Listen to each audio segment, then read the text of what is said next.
Hello, everyone. On behalf of India Foundation for the Arts, I welcome you to this absolutely new series of curated conversations that we've started called Cross Currents. Today is our inaugural episode, and I want to tell you a little bit about how this came about. So, as you know, India Foundation for the Arts is a grant making organization.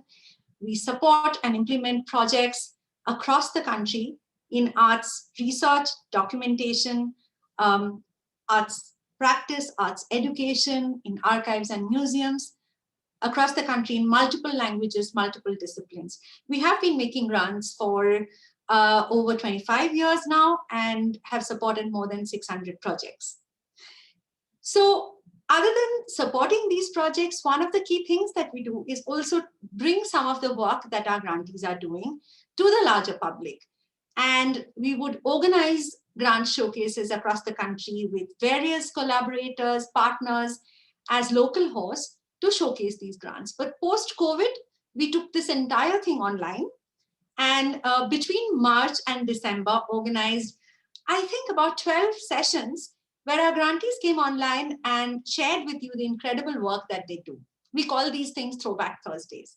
But sometime in December, we started thinking about how these showcases they were just sharing the work that the grantees did. They weren't taking into account the larger conversations that these projects are having with other artists, with experts, or even with the discipline itself.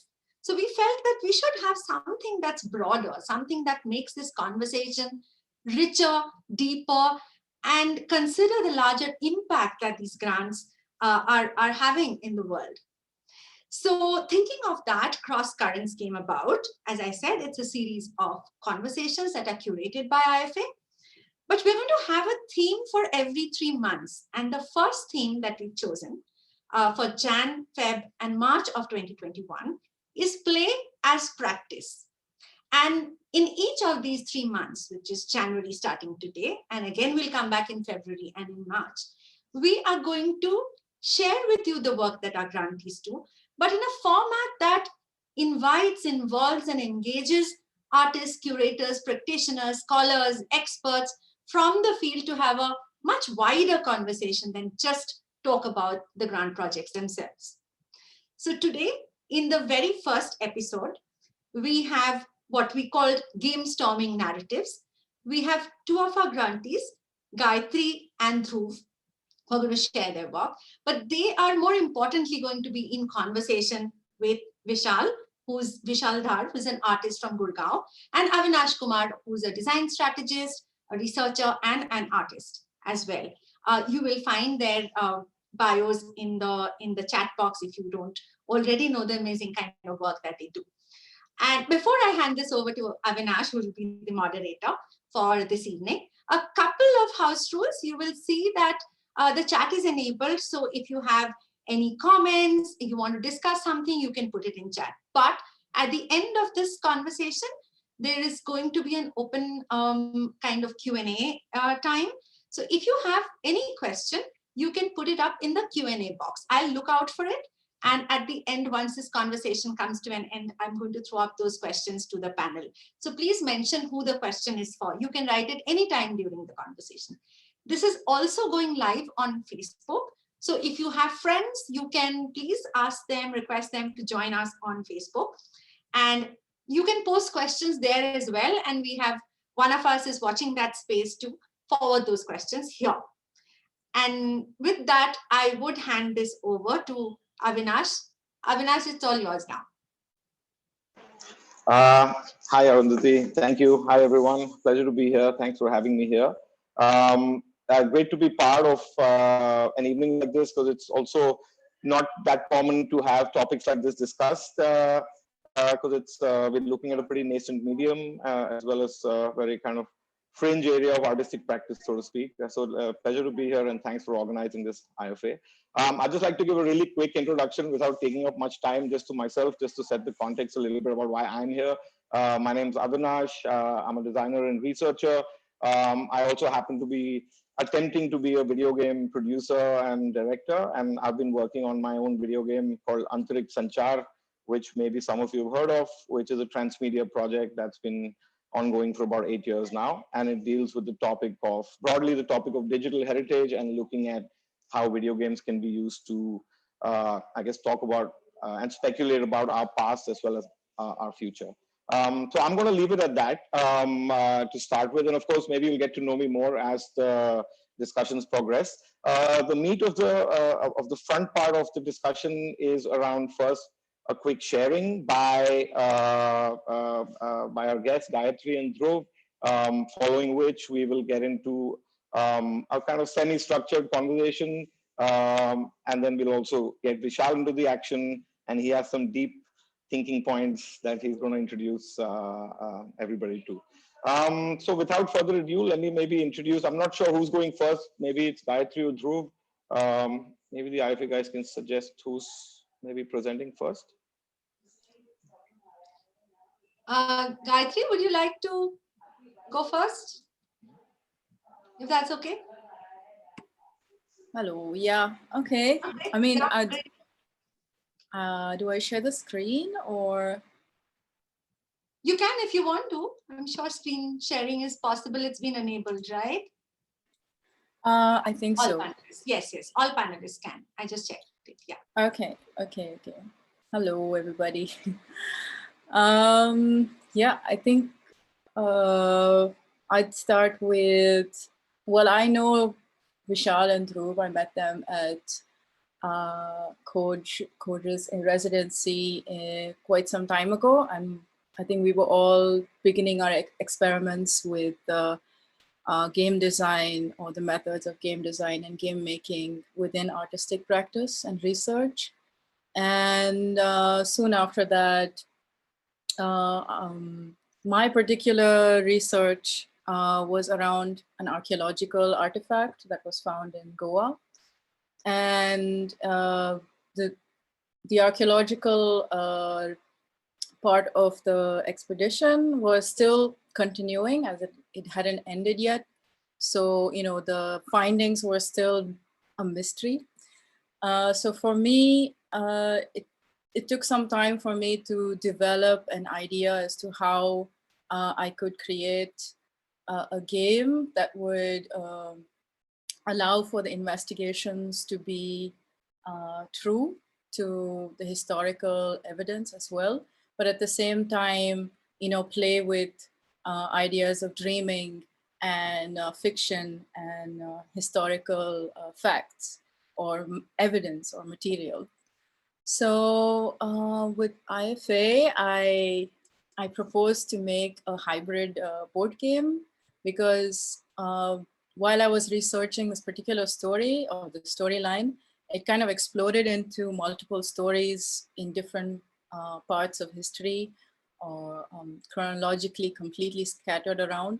So I decided that, you know, if I had to make a video game, it would require a lot of resources. So I sort of pivoted into a hybrid board game, which kind of mixed a tabletop mechanics along with a digital device that I actually even created. So I'm just going to show you like how it looks a little bit. Let's see, 1 sec.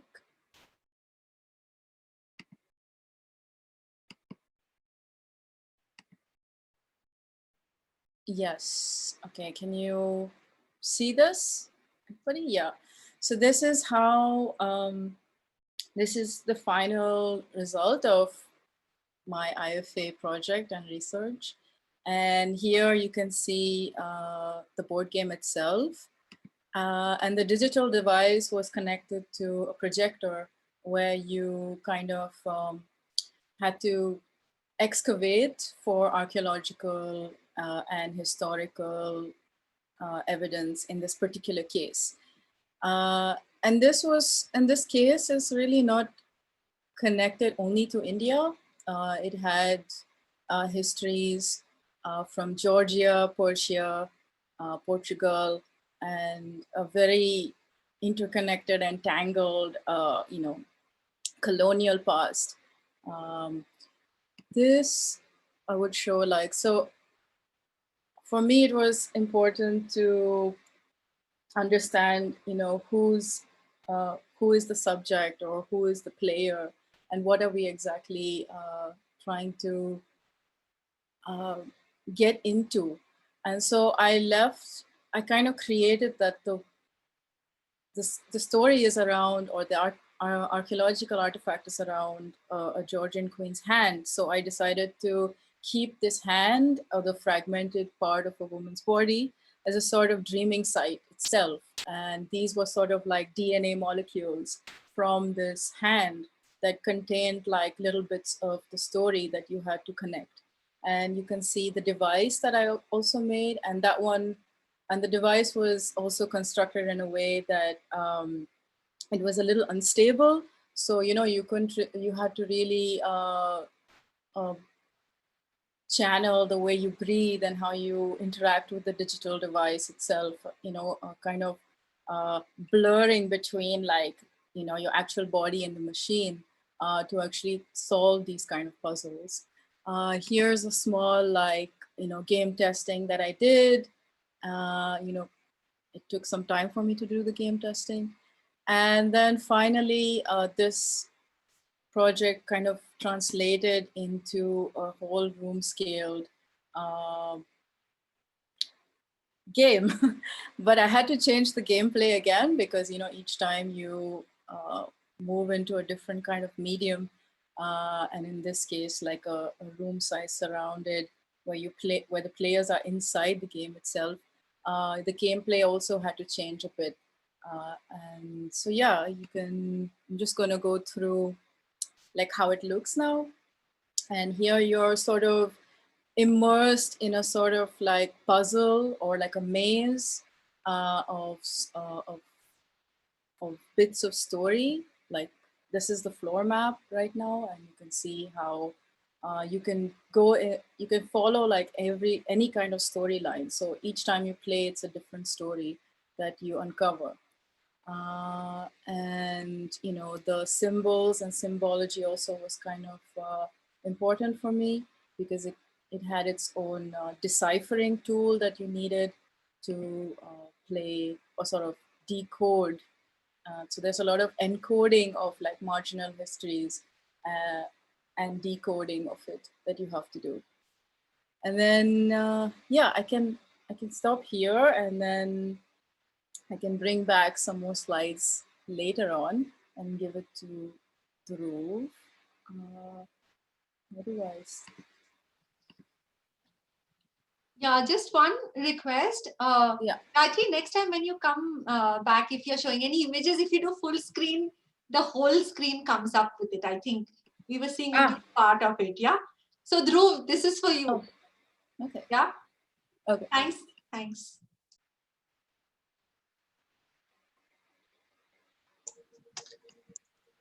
Let me share my screen as well.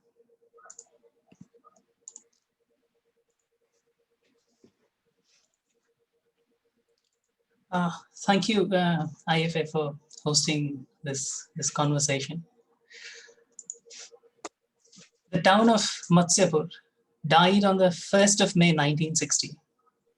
The state of Bombay split like an egg cracked upon the tip of the Western Ghats, giving birth to the territories of Gujarat and Maharashtra, and Matsyapur was swallowed in the tumult.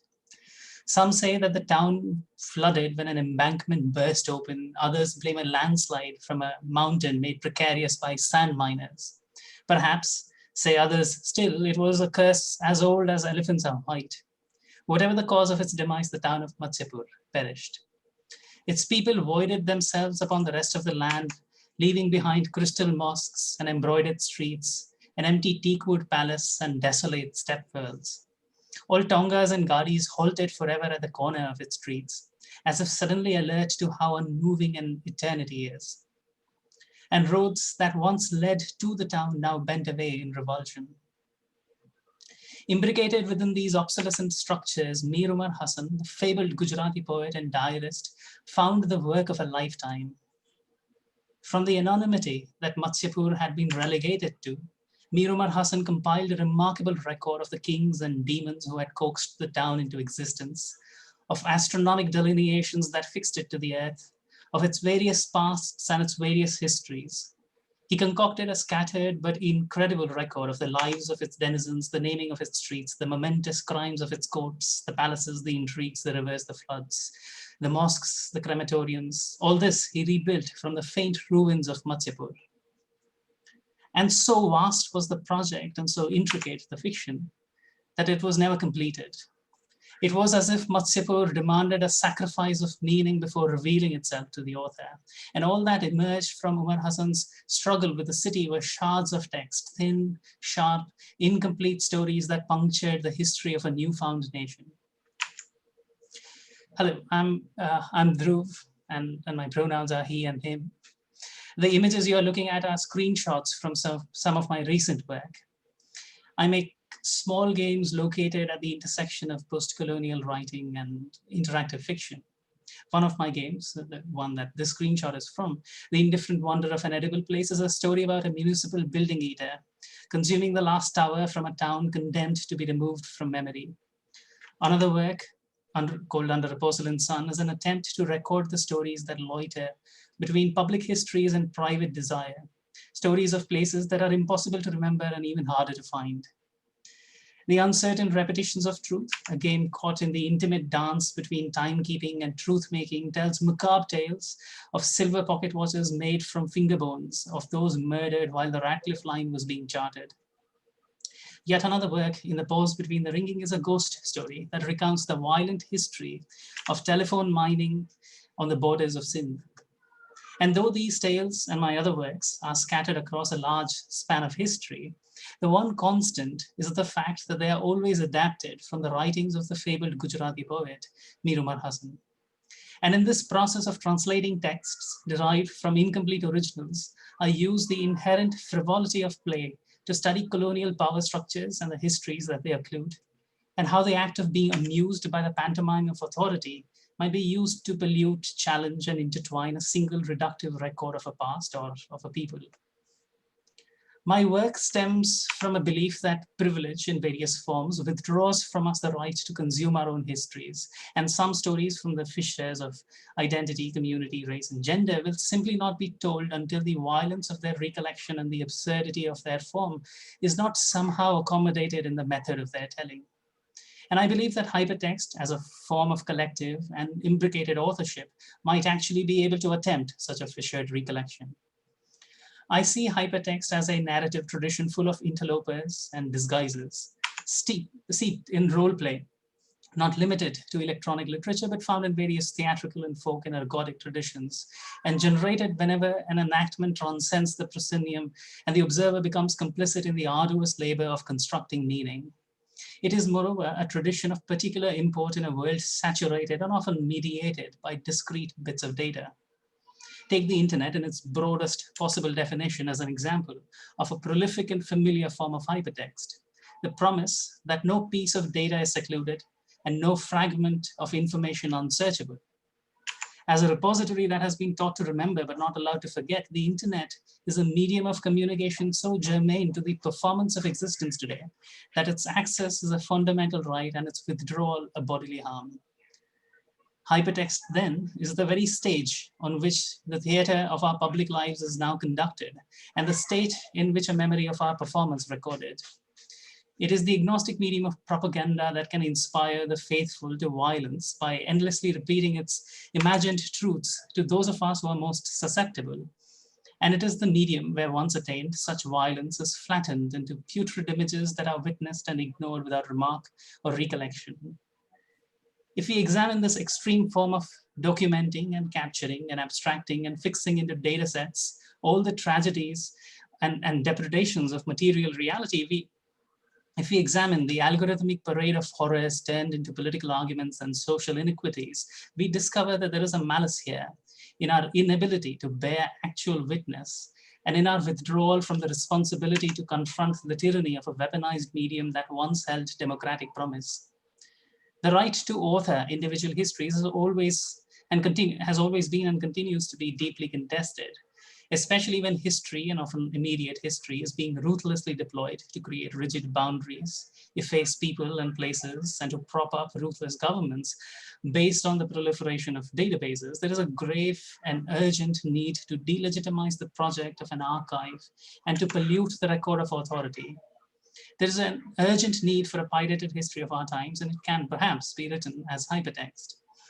I mean a temperate form of historiography, where each argument or opinion, each protest or provocation has to be told with the complicit intervention of the people whose lives are being recorded. And interactive fiction, the narrative counterpart to hypertext, is particularly well suited to attempt such an exalted task. Because interactive stories are a delightful medium, full of punctured and repeating time, full of mineral and elliptical stories, where a reader is assured that their actions within the simulacrum will not cause lasting material consequences to the world around them. A place where conventions of society are held in momentary abeyance, and you are allowed to falter as you reason. Removed from volatile territories, hypertext can become a powerful site of repair and reparation, a set of interrogations that can confront the political legacy of appropriation and power. A language built into forms of play and discourse that can excoriate Orientalist fallacies and that can draw severe attention to the needs of labor, bodies, gender, memory, identity, community, erasure, and anxiety. A site of record where the author is always, at least in part, the player herself. In lieu of the storyteller, we have the player. In lieu of the audience, the player. As a character, an actor, a redactor of text, it is the player who embodies these roles and becomes an ever-changing Sutradhar.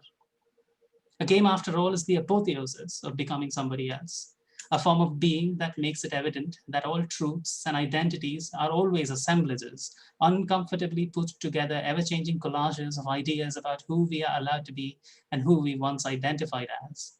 And to be complicit in the creation of such multitudinal identities is the simplest way of ensuring that power or authority have a limited role to play in the record of our lives.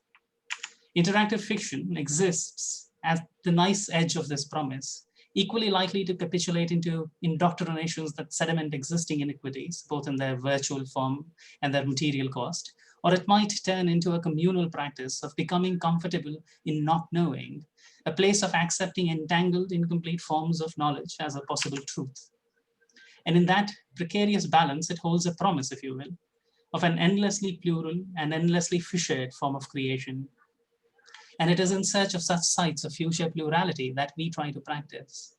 A project not dissimilar to the one Mir Umar Hassan embarked upon all those years ago when attempting to record a complete history of Matsyapur.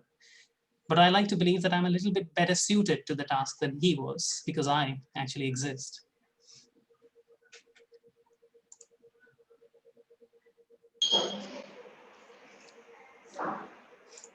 Brilliant. Thank you, Dhruv. Thank you, Gayatri. All right. That was a feast of visuals and ideas. Thank you so much. That really sets the stage for a great conversation.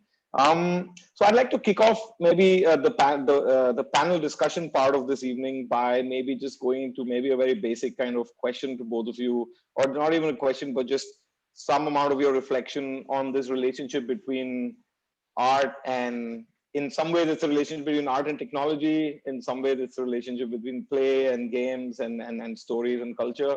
Both of you have obviously made extremely unique and kind of interesting choices with your choice of storytelling medium, and also in terms of just more importantly, your intent behind a video game project.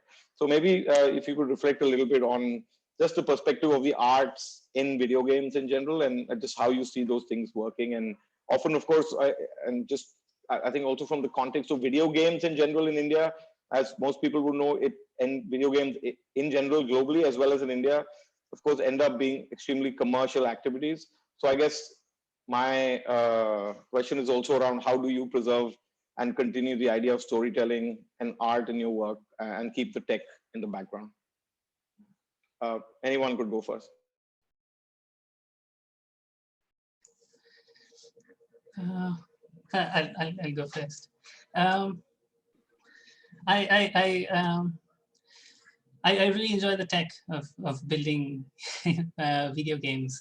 A large amount of how we think through the stories that we are trying to create stems from the tools that we use to write those stories in, the interactive fiction authoring tools, some of them that we have built, some of them that are freely and openly shared by the larger sort of game making community. And as such, we also end up practicing within the larger domain of what is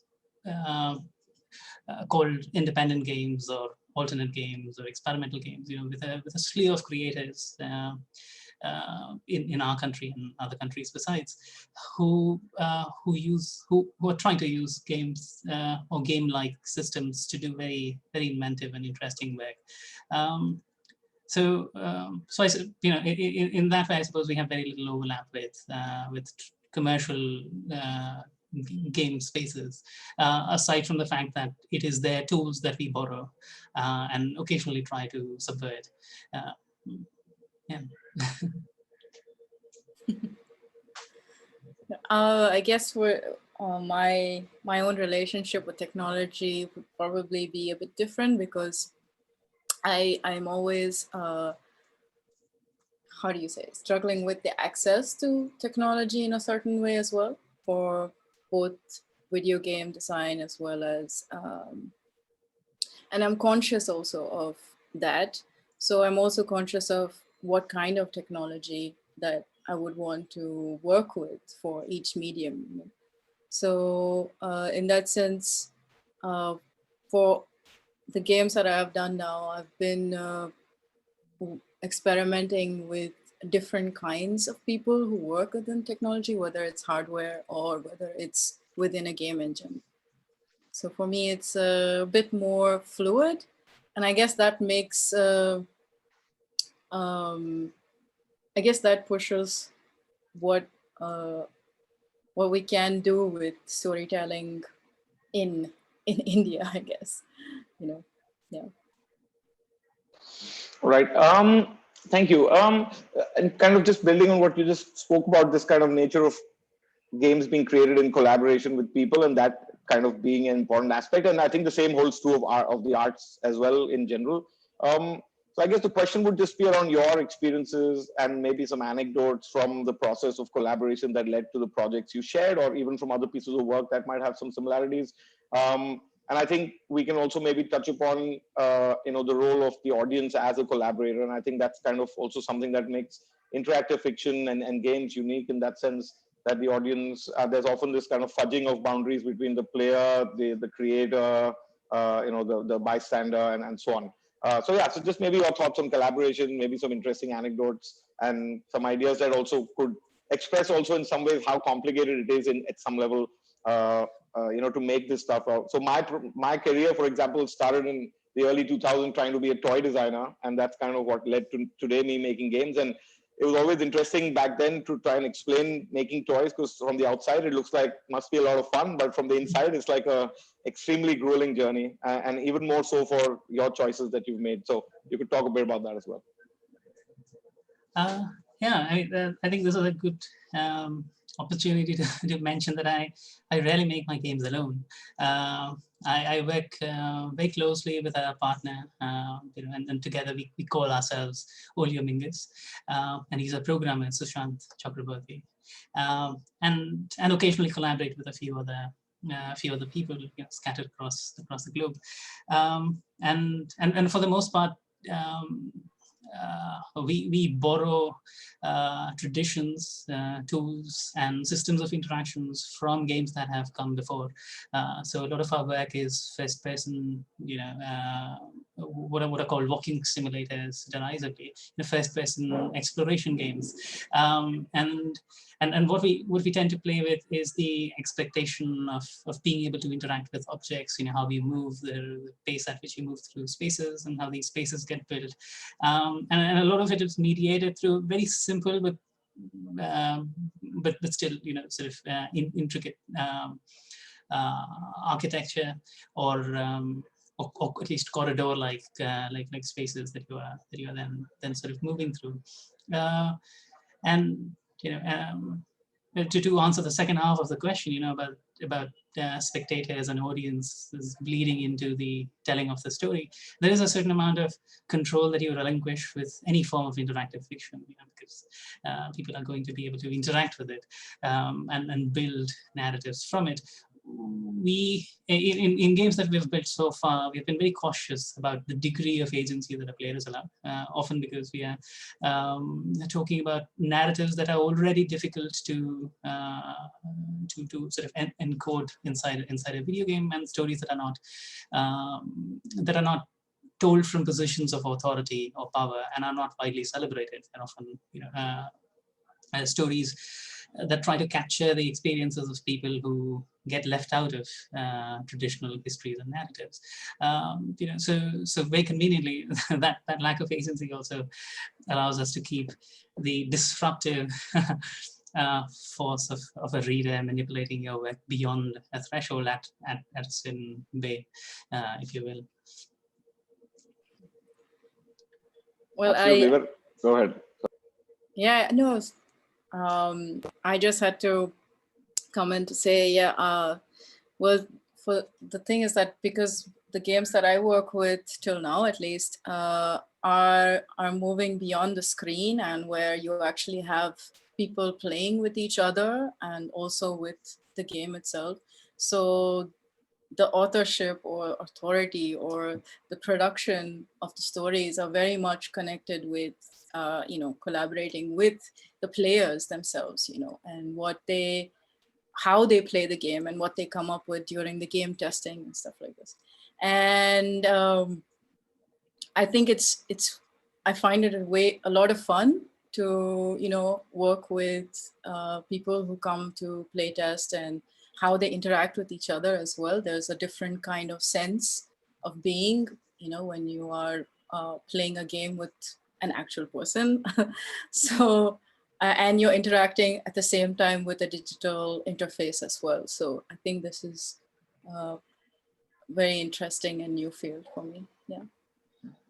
All right, thank you. I think some of what both of you said is super interesting, especially when you look at the arts practice in general, and in terms of where art has headed or gone. It's also this kind of idea of often this kind of solo kind of artist in some ways. And I think the more video games get considered as art, you also see a lot more, in many ways, the opportunities for very different kinds of collaborations to start defining the art practice, which I think is quite interesting. And I think the other thing that comes to mind also is this whole idea of the fact that for people who make games, the actual game, and maybe you feel this as well, and I wanted to check with you, for people who make games, maybe making the game is the game, right? It's not, the game is not what you're putting out for other people. The game is what is the act of making it. And do you feel you resonate with that idea, and kind of do you feel like the actual adventure is the idea of making it, and that's the true experience of that game, even if it's only experienced by yourself? Because building games tends to be such an intricate task, and I'm sure that is true for so many other disciplines. It was very hard to play your own work, especially as you get closer and closer to completion, and you've played the same level 30 times to get, to figure out why this collider doesn't work. And usually while you're building games, because they take a while to build, you're also simultaneously playing at least 3 other games by somebody else, in a larger game that you are spending a lot of hours playing.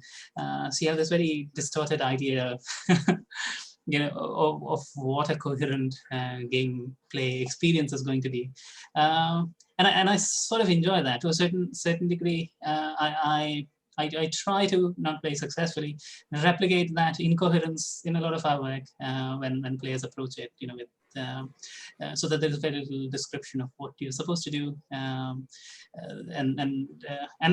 you cannot really solve the game to arrive at a comfortable conclusion at the end of it. Yeah. Mm-hmm. Right. Gayatri, you want to add something to that? I mean, I think this is where the question of play as practice comes up, right? Like, when the research itself becomes playful, and the making itself becomes playful. And I definitely relate with that a lot, especially while researching itself, I would become playful many times. And, I think at one point I was in Portugal trying to find this secret location to a fresco. And I even wore like spy cameras, like the spectacles, so that I could gather some footage that I wouldn't have been able to gather if I just had a camera on my own. So, you tend to become playful as well when you are doing this. Absolutely. Absolutely. And I think that was, again, going back to my toy design example, for me, the biggest takeaway from 3-4 years of doing that was that I became more playful, and it kind of impacted me. And that kind of also leads me to the next kind of broad topic that I wanted to speak to you about, which actually dovetails quite well with what you just said, is just, as artists and designers yourself, or as filmmakers yourself, you're bringing your, let's say, disciplinary lens in some ways, as well as your kind of experiential lens of those mediums and that practice into video games, right? I believe Dhruv is a exhibition designer. Is that correct? Yeah. From NID, yeah, as well. So I mean, that kind of, again, is a great example of bringing a totally different lens into video games, of art, of design, and so on. And obviously the results are there to see in both of your kind of wonderful work, which I have been kind of seeing before also. But the question that one can also think about is, what is the reverse, right? What is the impact of making video games on the artists, right? And how would you kind of describe what that impact has been on your arts practice by the choices that you made in video games? So even though I trained as an exhibition designer, I've never really practiced as one. I've only made video games. So I think I'm more of a video game author than I am, than I belong to any other discipline. So it's very hard to figure out what influence the playing, consumption, creation of video games or other games might have had on my work, because it's a conversation that I'm still trying to process. There's certainly a degree of comfort that you very quickly establish with allowing a lot of your work to be interpreted and reinterpreted in dramatically different forms. Partly because it is interactive fiction and players can play it, but also because we tend to work in open source communities, so we share a lot of our code and assets with other game makers. So then modify it and then send it back in dramatically different forms. So that is a sort of spirit and convention of building games that I've always found very alluring, and it has continued all the way from German style board games in the 1960s to D&D games, to modern first-person games and modern game engines.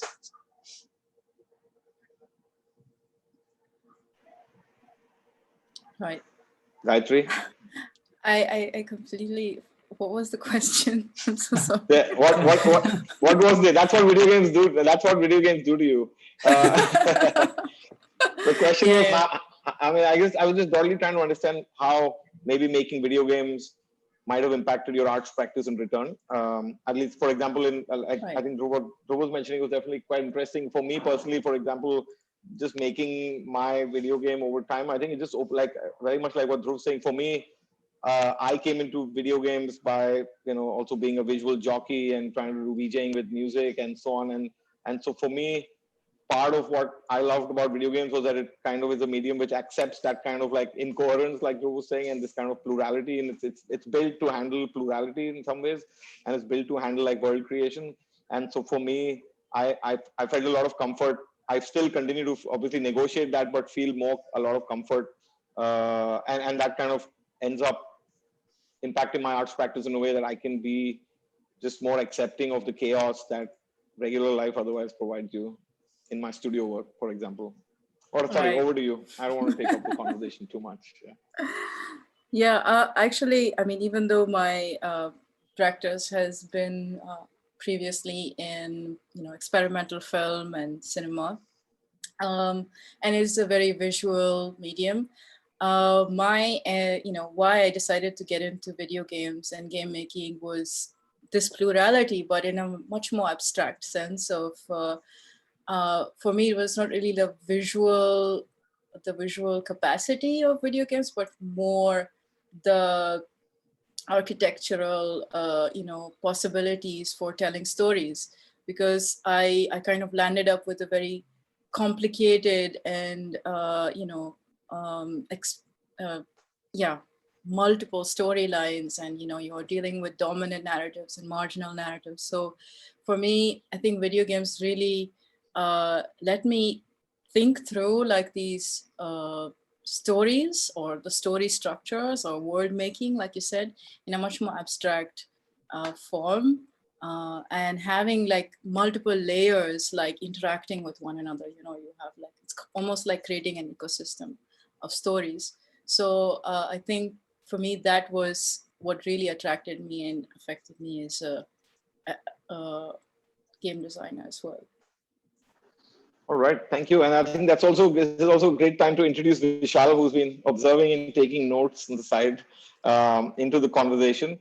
Vishal Dhar is an artist. I'm sure many of you have heard about him, and he has some pretty interesting views in general, and hopefully that's what he'll bring to the discussion. Vishal, you have something to add to the discussion?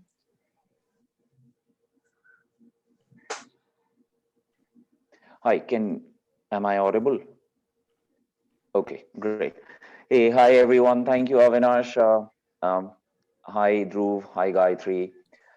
I really enjoyed our time at Coach when we were all together there for that residency. We must mention this, that was the first residency that ever took upon the challenge of bringing video games into a way of making art, or at least expressing it from that kind of a point of view. And I really think that that was very valuable, because what I'm reminded of is how people from various different practices came together, and they started looking at this medium by which they could all express themselves in varied ways. I mean, Dhruv, of course,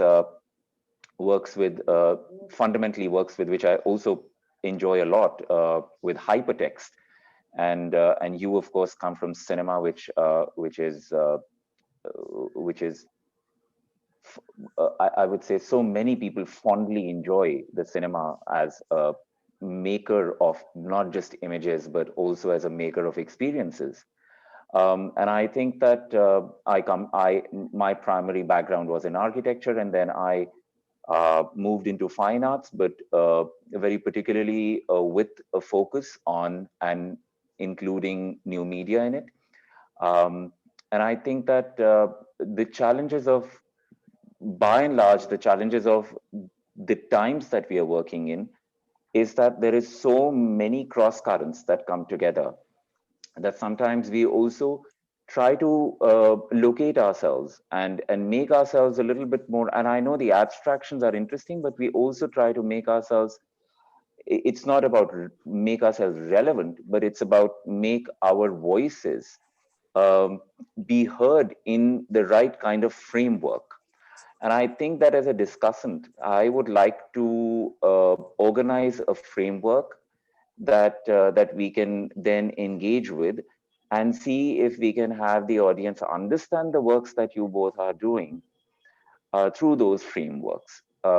Even though in my practice, I'm extremely interested in the non-frame or the frameless, which I think both of you are too, but time to time, we are all brought back into some sort of a frame. And I think that this is that opportunity that I'd like to take. So thank you very much for inviting me, IFA, and thank you very much, Gayatri and Dhruv, for wanting to be a part of it. Broadly, there are two frames that I think we can talk about, and especially both your works. One, of course, is an interest that I have had for a long time, which is about site itself. What makes a site? How does one differentiate between a space and a place? So this place making exercise, which then leads us to the site making or site identifying, and in some way construction as well. You construct a site. be it a virtual site or be it a physical site, or be it a site in which you enter, which has been constructed around you. And I think another very particular point that I want to mention here is in our off online discussions, we had engaged with the idea that we are in times which are talking about the post-human, and the post-human aspect of us is particularly that there has been a state that has been created which is slightly beyond that which was human as understood, let's say, up till the time that internet came about. And I think that when we start looking at site making in the post-human time, that there would be a great impact that one can see in exercises and explorations that both of you are working with. And I think that I'd like both of you to talk about, and I'd like Dhruv, you to start, because you're more into the idea of the, let's say, the hyperlink, and I won't say hypertext, but hyperlink, which makes emerge a site. And then we move to Gayatri, because cinema is slightly predating in its form as media, even experimental cinema, just slightly predating itself from the internet and the hyperlinking. And then, so Gayatri, you could possibly round it up once Dhruv has given us a peek into his ideas of site making in that. Thank you. Thank you for that. For the wonderful frame to look at the work through. Games are very mischievous when it comes to the idea of placemaking, and I like to think that a site in a game, particularly video games, but in other games as well, is split across spaces and rules simultaneously. In fact, is split across spaces and rules simultaneously. In fact, it would, in fact, the act of inhabiting a game world for however little time you can actually inhabit one is driven more by your interactions with rules than with the visual or manifestation of, or sensory manifestation of, how it copies material space and its iconographic elements. For example, with most video games in particular, the idea of interacting with rules and the tradition of playing is more intimate than the act of existing within the game world. In fact, the act of existing within the game world is often very alienating. Even in games that you spend 300, 400 hours playing, the landscapes are enormous, and your bodies are distorted to extreme capabilities and extreme proportions, so that you're sort of leaping across very brutalist structures, or very monastic and alienating landscapes to try and consume them, because there's a fundamental difference in how game spaces and video game spaces in particular construct their perception of reality, and then what you actually do within them. The space itself keeps disappearing every time you're not looking at it. It is constructed entirely around the idea of the individual player, whereas game systems are constructed around the idea of multiple players, all of them playing the game and accommodating to it a little bit differently. So I think the logic of constructing the space tends to be far more interesting to me than the manifestation, often the visual manifestation of the space itself. I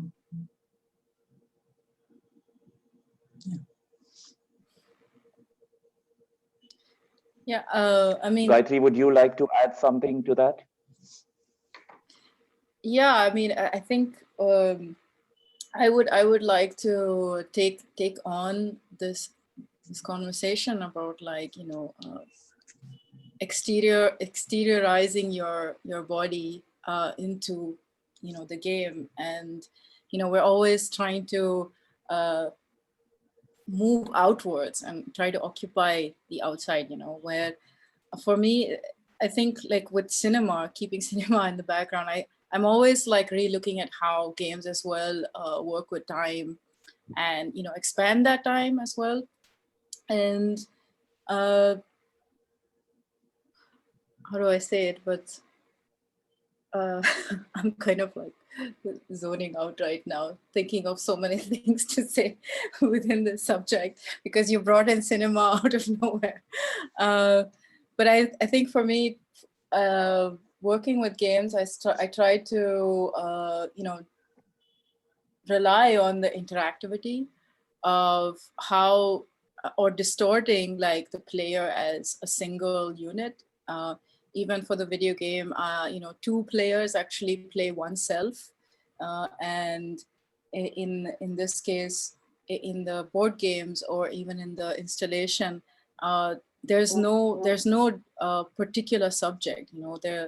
I try to maintain that the placemaking that you were talking about or the site making kind of derives from the archaeological site where you are actually like carving out or excavating and discovering, and at the same time bringing in the concept of the dreaming site where each and every non-human or human or technological social has its own like subjective intentionality, you can say.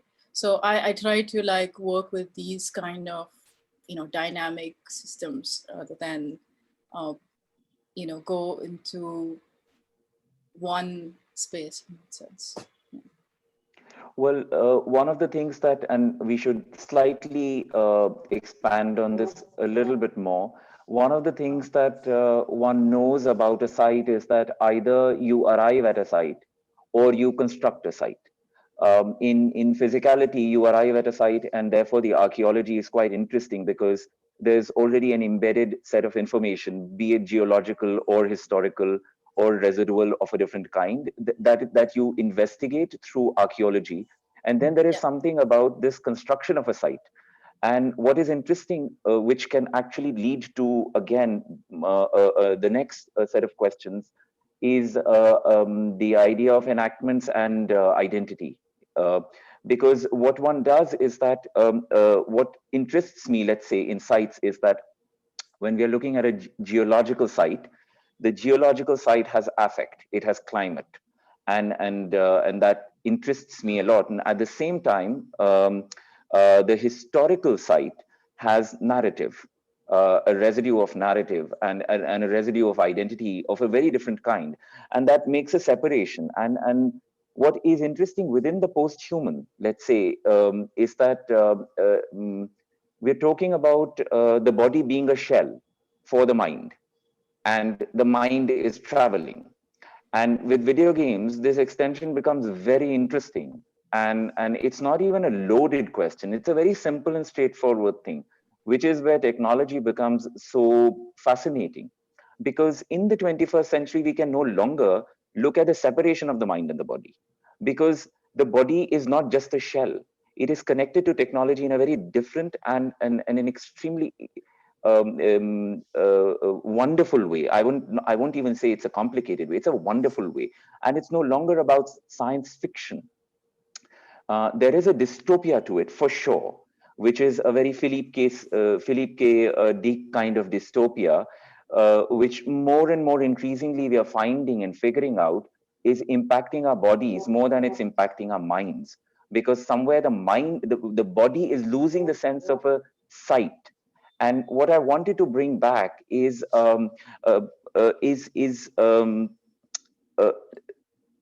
somewhere you can maybe talk about how you are choosing between that geology and that and history, how you're choosing between affect and narrative. And then how are you bringing them together? It's about the starting points that are interesting. I know the starting points sometimes are scattered, but they, in their scattered constellation, there's always something that becomes a guiding point. And then you pick on that guiding point and then you pull the constellation together. So it might be interesting because both of you are interested in the self, essence, intelligence, agency, intimacy, identity. I think it might be interesting to talk a little bit more about the body and the boundaries, as Gayatri, you had also mentioned in your notes. That is where I'm going to. Yeah, when you mention the characteristics of a physical site, especially one that you discover, one that you arrive at, I think video game spaces in particular, and how we temporarily inhabit them, do not function as sites at all.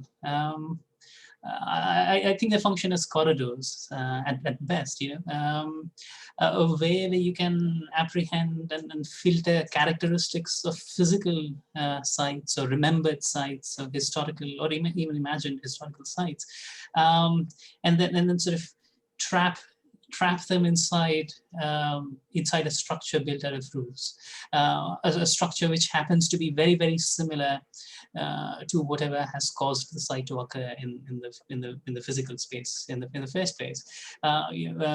So because in video game spaces or simulated spaces, you have the opportunity to pick and choose what kinds of rules you want to engage with, what kinds of simulations you want to engage with, and draw the boundary quite artificially.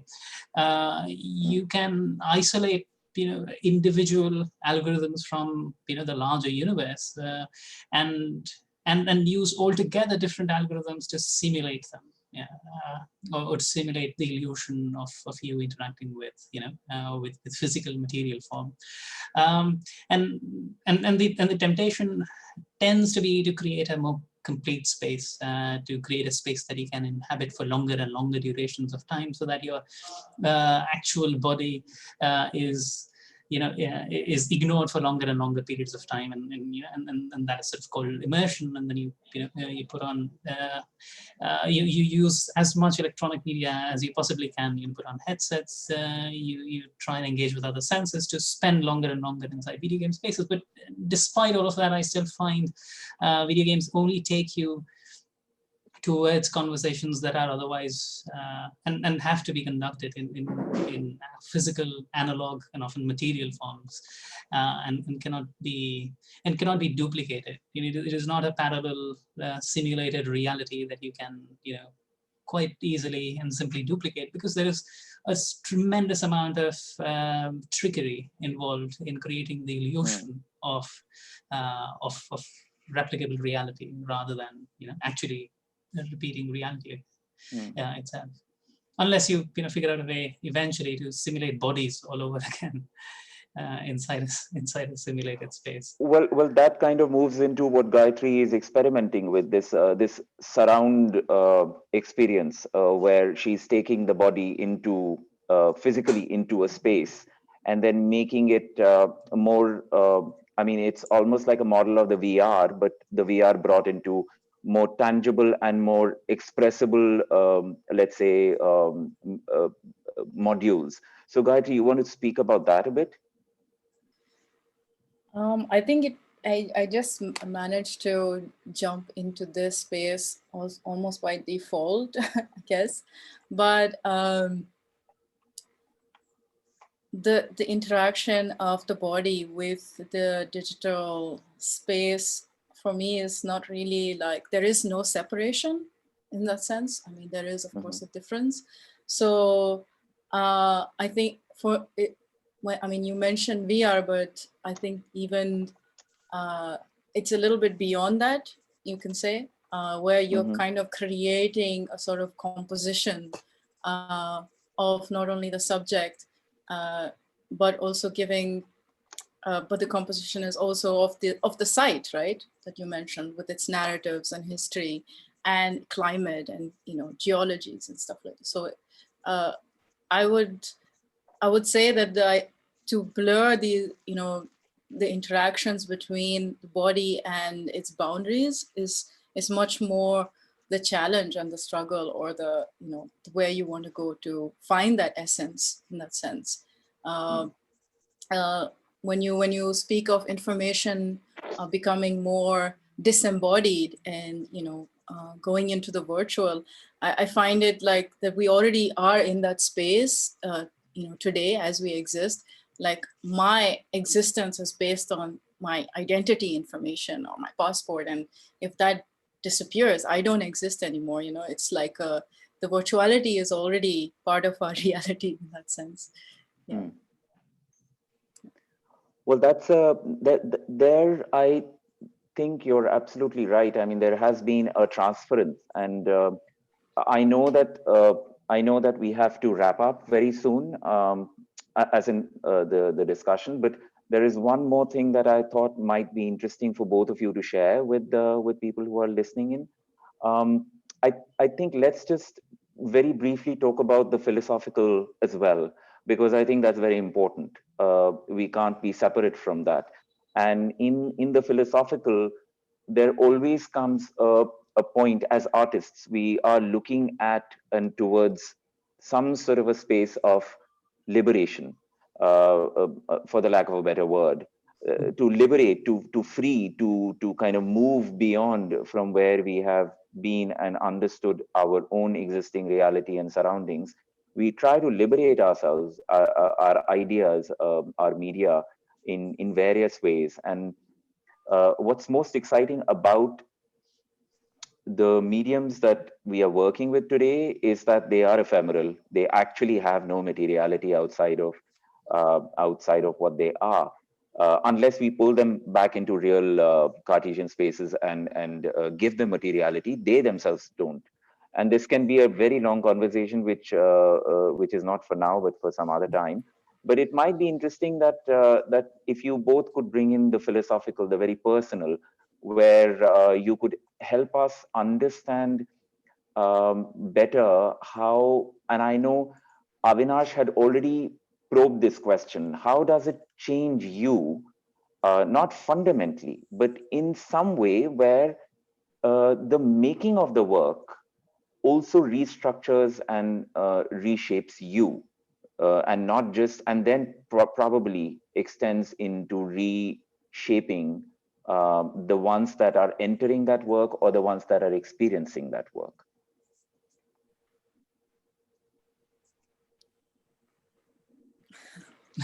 You want to go for it? Yeah, sure. I think there are some very violent and dramatic shifts that start happening. That sort of I started to engage with as I started building tools to write interactive fiction and the writing of interactive fiction itself. And the one that makes me most uncomfortable but also excites me a bit is the idea of unresolved identities. A lot of my work is adapted from the writings of a fictitious author, Mir Umar Hassan, whose writings are adapted from the incomplete chronicles of Charles Henry Conington, whose writings are adapted from somewhere else, and so on. And this whole stream of identities, but also their own individual histories, become a very interesting, nested container to tell stories from. And it's not a new tradition. It's not even specific to hypertext. Sort of Pessoa's heteronyms did that in a far more spectacular fashion. Borges does that in a lot of his writings. But with interactive fiction, there is an added degree of suspicion towards the very use of language itself, because you can probe it a little bit. You can push against what language allows you to do and the format in which you read it, because there is a whole lot of storytelling that you can do just by having the player move through landscapes in specific ways and embody some of the characters that you have momentarily pretended to write the work.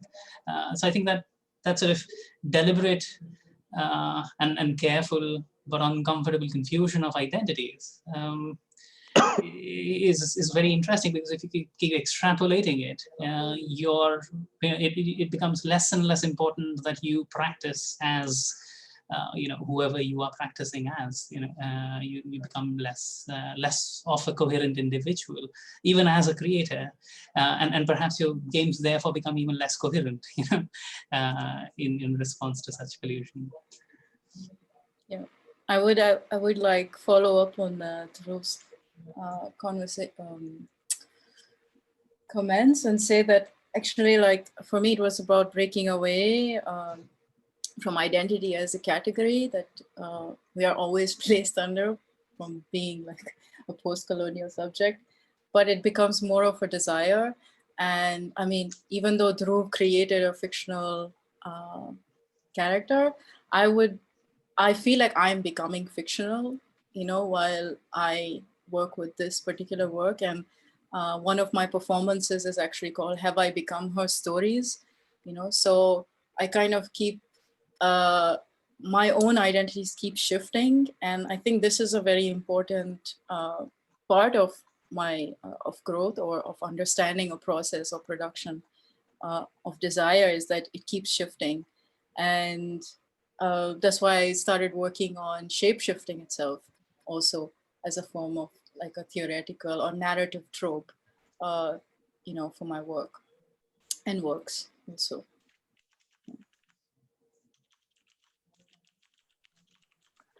Well, thank you very much for that. I hope this was productive in some way or another. Avinash, back to you.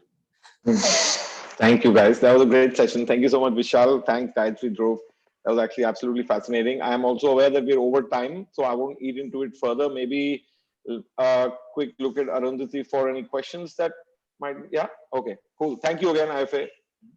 Yeah, you guys are, I mean, you. I think the time is fine. I mean, we have about 3 questions. Okay, let's take the questions and see if we can, you know, elaborate more on them. But before that, can I have a question? I'm just inserting myself here. You know, one of the things about games, and specifically online video augmented reality games, that has always I've questioned about and connected to arts practice is, do the ethical dimensions change? And listening to all 4 of you talk about multiple identities, the kind of histories it brings in, the kind of sites it creates and destroys and recreates and imagines, I am really wondering, it's like those scientists who create hybrid creatures, that what are the ethical, are there any? And if so, what are the ethical parameters that you must keep in mind when you're making these games? Are there? Should there be at all? I mean, this question is to all 4 of you, actually, because all of you come in somewhere in this practice. Who's going first? I can kick off with an, oh, sorry, go ahead, Dhruv, please. No, go ahead. Well, I mean, I think a simple way of looking at ethics in the work that we're doing, for example, like I said, a lot of our work is looking at this topic of digital heritage. And one of the aspects around which digital heritage could be, let's say, archived and documented is through this process called photogrammetry, which is essentially taking multiple pictures of a 3D object, and a software converts those pictures into a full resolution color textured 3D model, which is in fact an actual digital replica. Also, you could look at, let's say, a 300-year-old stone temple pillar in Madurai, and you could put it inside your game. And right, so I think there's a simple example there where it starts, and you go deeper into that simple software and what's happening. It's actually a whole Pandora's box of ethical dilemmas, so to speak, for not just for artists, but also for historians, for archaeologists, for all stakeholders in the heritage ecosystem. For example, could look at the dilemmas presented by photogrammetry and other sources. Now, what is the answer? I'm not sure. I feel like we're at a very early stage, and it is actually projects like what we're all engaging in that will, in a way, I think, create that first wave of body of work through which you can even examine aspects, such nuanced aspects around heritage in this case. But yeah, that's one simple example maybe from my side. Thanks, Avinash. That's a very, very fine example. Also looking at how people are reconstructing, or at least trying to reconstruct various histories, right, today. So it's very, very exciting. Thanks. I also think to add to that, one of the principal concerns that we have with our work, but also video game work in general, is the idea of appropriation. Who has the right to tell what story? Who has the privilege and the agency to tell certain stories? And how do stories fundamentally get distorted when they're told by people that they clearly do not belong to, or who have very little who have a lot of authority but very little right to tell, historic right to tell such stories.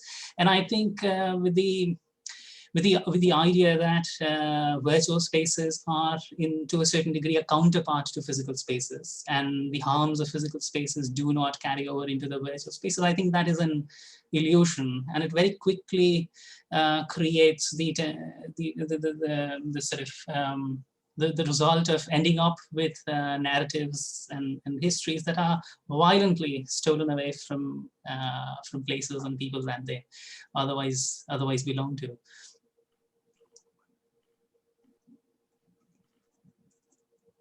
Yeah, I mean, you place it in ethics. Ethics is like contested.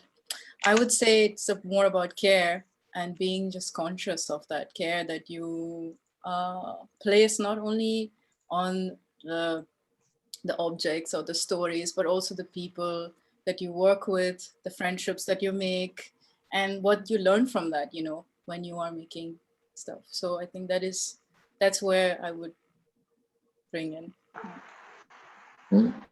I just want to add maybe one small point to it, which is just around, I think, a very important topic, which is just around representation in video games. I mean, obviously, there is a big case to be made for representation in video game creators themselves in the industry, but specifically inside video games, I think that's a huge issue. And I think a lot of the ethics, for example, if you look at the fact that there are these global marketplaces where video game creators like ours, like indie creators like us, can buy small assets and things to build our games with, and a lot of people use these because it's very expensive to make everything yourself.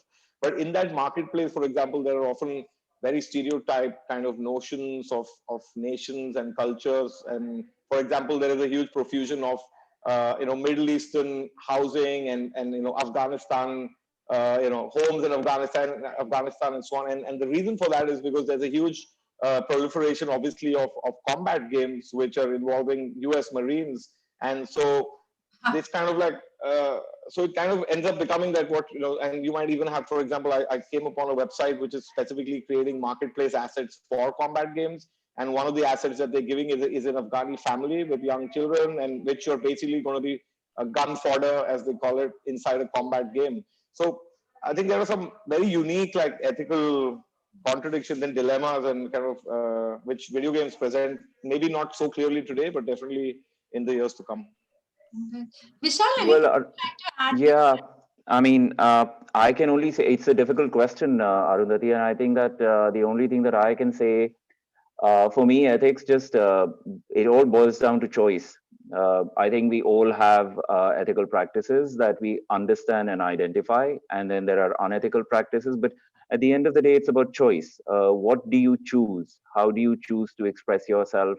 With how much clarity and with how much, let's say, honesty. I think honesty has some sort of you need to be honest to yourself. I don't know anything outside of honesty, at least for my own work.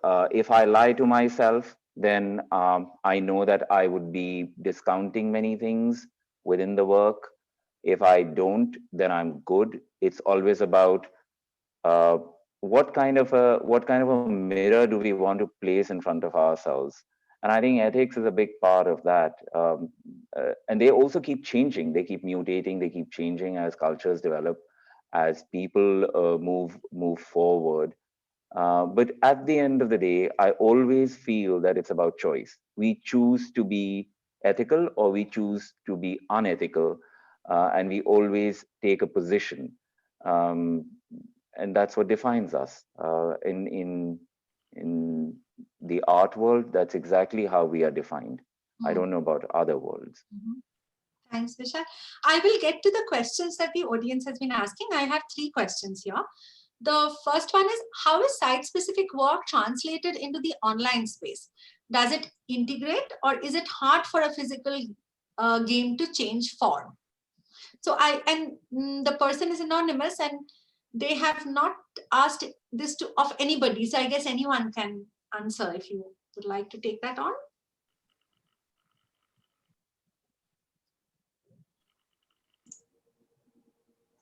How is site-specific work translate into the online space? Well, if can I go ahead, or is someone else lining up? Okay, I can quickly say one thing, that I've worked with very particularly online geography, such as the Google Earth, since 2009.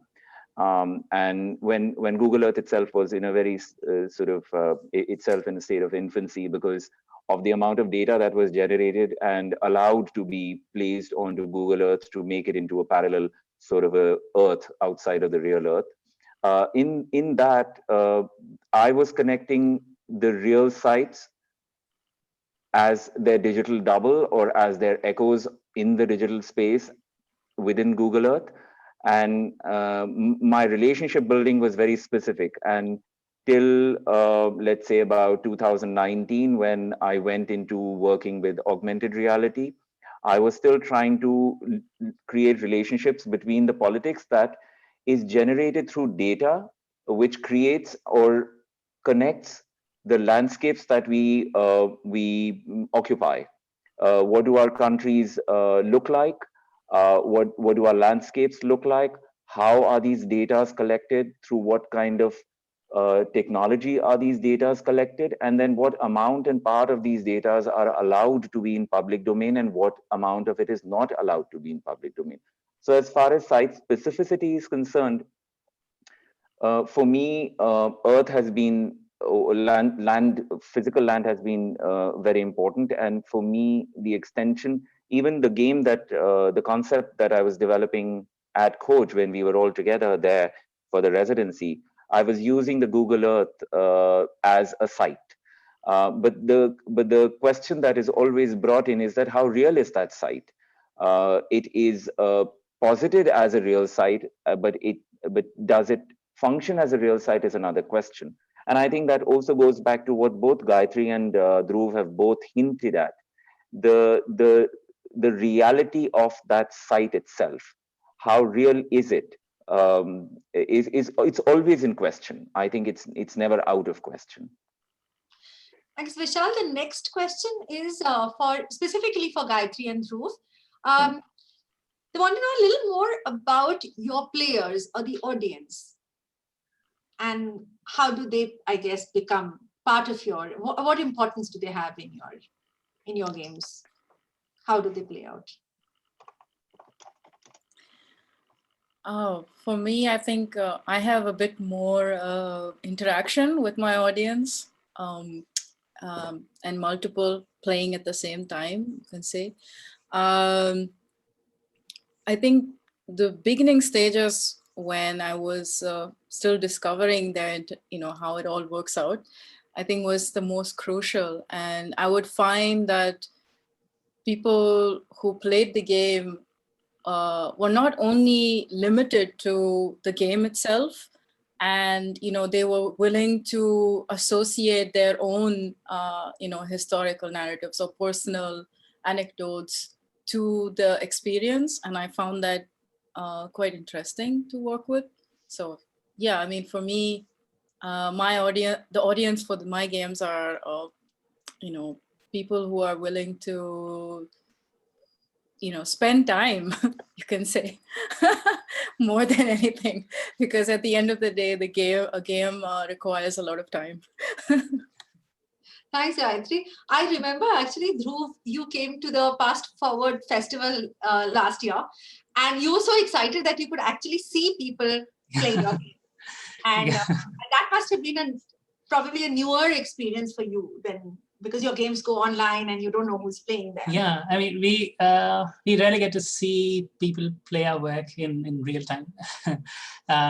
So there might be YouTube videos and such, but never in the same physical space. Even when we're doing installations, we are usually sending stuff and schematics to set it up. I've rarely ever visited places where the games are then played.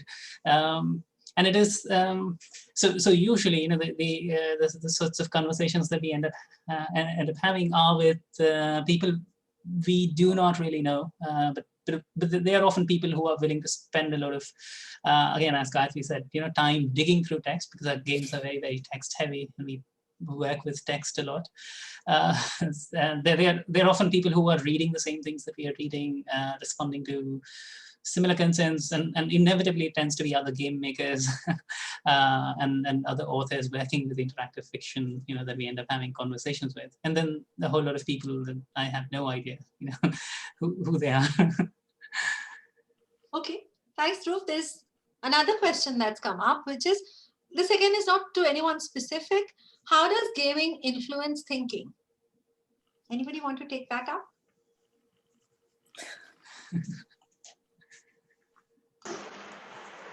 Go for it. Me? You haven't. Yeah, I'm unable. Gaming makes you thinking, it paralyzes you a little bit, or at least making games. I think because I think games and game engines in general are also maybe, I would say, one of the few kind of platforms available for true kind of attempts at world creation, even whether it's a 2D game or 3D game or low res or high res or whatever. It gives you that kind of opportunity to create worlds and in which interactions can happen, and so I think this nature of it being a more emergent art form or an experience, in that sense it's emergent to the extent that the experience is unique for that person because of those choices they make in that situation and so on. So it ends up, it kind of reveals itself in a unique way to people. It also helps you kind of have faith in the emergent and have faith in what's going to come. So I feel like for me, that's the most positive thing that's happened by making games. I have a lot more faith in emergent work. Thanks, Avinash. Anyone else would like to add to that? Okay. I'll then move to the last question here. I don't think there were any questions on Facebook because these are all questions that came up on Zoom. So this is like a little bit of expansive question. Can you provide some academic references, literature that helps understand such artwork, and a set of framework for the audience player to participate? Very heavy one. And yeah, how would you respond to it or take it? Dhruv is the only person intellectually equipped to answer this properly. There are a few authors who deal precisely, who work precisely around the conversations that we were having, and with much greater insight, of course. There's Janet Murray's, very delightful book, Hamlet on the Holodeck, which looks at the beginning of interactive fiction and its effect on storytelling. There's Jess Peru's work about what are games, and an attempt to try and define and create a codified structure for games and rule systems to exist in. There is in a similar vein, Franz Mayr has done a lot of work on what are games again. There's a wonderful, this is a very short essay, I believe it was meant as a thesis dissertation by Gonzalo Fracha called "Video Games of the Oppressed," which harkens back to Boal's Theater of the Oppressed, and then tries to see if we can subvert existing forms of video games to create new conversations of unresolved conversations. I think there's a if that helps. Thanks, Dhruv. Gayatri, anything more you would like to? No, that's great. I would just add saying play a lot of games. Like just be online and find different kinds of experiences that, like Avinash spoke about, these emergent things that are creating new worlds, and immerse yourself probably into it. And we don't have any more questions. So any other last sort of response by anyone? Vishal, would you like to say anything? And then we can. Well, one of course is to thank everyone here, but a wrap up to it would be more or less about the exciting times that we are living in, and I really truly believe that they are exciting times in every possible way, and these exciting times are helping us generate what we are generating. They are fueling how we are thinking. They are making us more aggressive and aware of how and in how many different directions we can all go in. and have civil, cordial conversations about them. And that's very important. So one of the things that I really admire and thank you for is creating this platform, because there aren't that many platforms that can do it in a very specifically constructed way, and it needs to be specifically constructed. And I hope that this continues, but that's what I'd like to say. Thank you. Thanks, Vishal. Vishal and Avinash, a very special thanks to the two of you for joining IFA's very first attempt at making this conversation slightly larger than us talking about only the work of our grantees. Thank you very much for coming in, giving us your time, and making this evening possible. And as always, Gayatri, Dhruv, thank you so much for giving your time to IFA.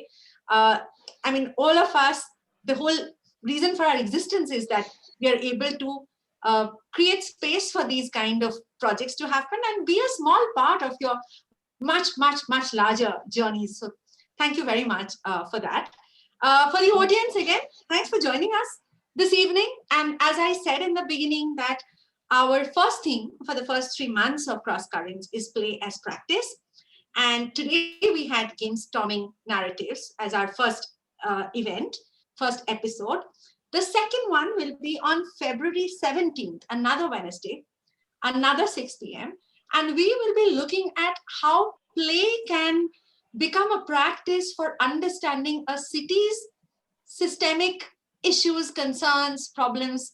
How can play make you understand as well as work with the city that you inhabit? So we are calling the session City as Playground.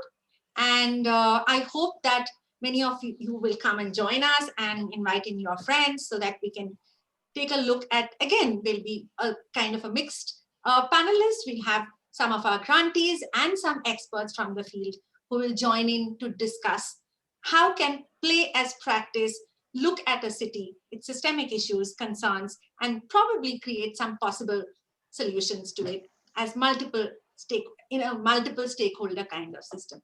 So thank you very much, and good night. Thank you, Arundhati. Thank you so much. Thanks, everyone. Bye-bye. Bye-bye. Bye. Bye, Avinash. Yeah, on Facebook, so you can